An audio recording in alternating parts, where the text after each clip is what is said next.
Halo Sobat Catur semua, selamat bertemu kembali. Pada video kali ini akan saya perlihatkan salah satu partai brilian Bobby Fischer saat memakai opening Ruy Lopez. Partai ini dimainkan Fischer saat bertemu Boris Spassky pada tahun 92 di Belgrade, Yugoslavia.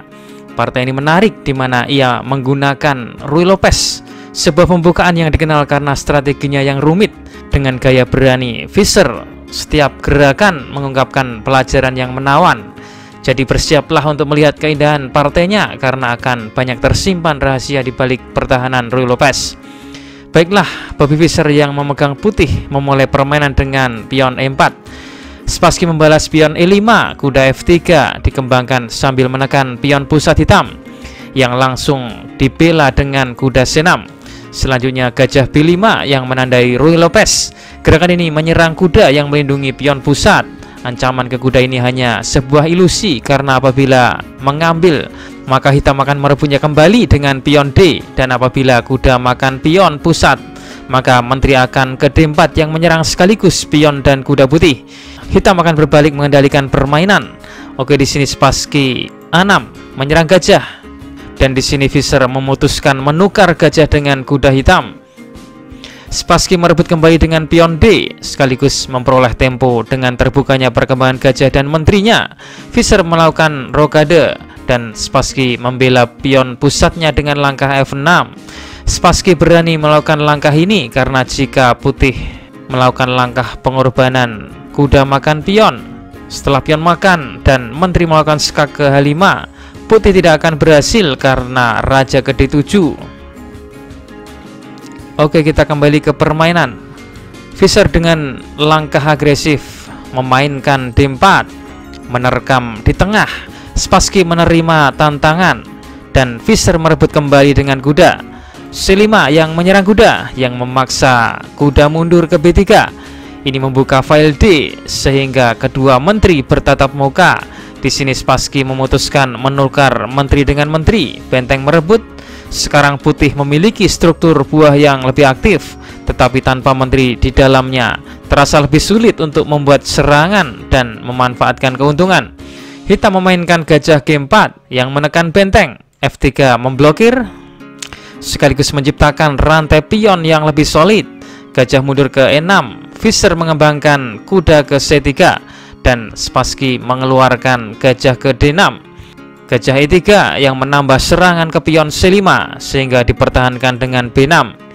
A4 dimainkan oleh Fischer bertujuan untuk melemahkan rantai pion hitam dengan dorongan selanjutnya A5, dan hitam harus meresponnya dengan A5. Tetapi langkah A5 hitam akan melemahkan petak B5 yang memungkinkan kuda melompat ke sana. Mungkin itulah sebabnya yang membuat Spassky membuat keputusan untuk rokade panjang. Alih-alih menumpuk benteng pada file D yang terbuka, Fischer bergerak di sayap dengan dorongan pion A-nya. Ancamannya adalah mengambil pion, membuka file A untuk benteng. Spassky menghadapi ancaman ini dengan pembelaan raja ke B7. Lalu Fischer memainkan langkah yang sangat cerdik, E5. Pengorbanan pion ini sungguh brilian. Gerakan ini mengosongkan petak E4 untuk kuda. Hitam tidak boleh memukul dengan gajah karena kondisi yang terpaku. Atau jika hitam mencoba mengambil dengan pion F-nya, maka setelah pion makan pion makan dan kuda melompat ke E4 yang menyerang gajah. Setelah gajah turun ke E7, maka terjadi pertukaran benteng. Dan putih bisa membuat langkah cantik pengorbanan kuda. Setelah pion mengambil, kuda lain mengambil, yang menciptakan garpuan. Raja tidak bisa bergerak ke H7 misalnya dengan maksud mengawal pionnya karena akan kena discover skak. Karena itulah raja ke B8. Dan setelah kuda makan gajah, putih akan memilih salah satu dari pion ini dan akan membawa putih menang 2 pion dan menang posisi. Oke, kita kembali. Di sini Spassky memainkan langkah satu-satunya, gajah E7. Ini adalah pilihan yang masuk akal, yang bertujuan untuk menjaga keseimbangan. Sehingga setelah terjadi pertukaran benteng, kuda putih melompat ke petak terbaik, petak E4. Kali ini mengancam pengorbanan ke C5 untuk garpuan dan memenangkan pion.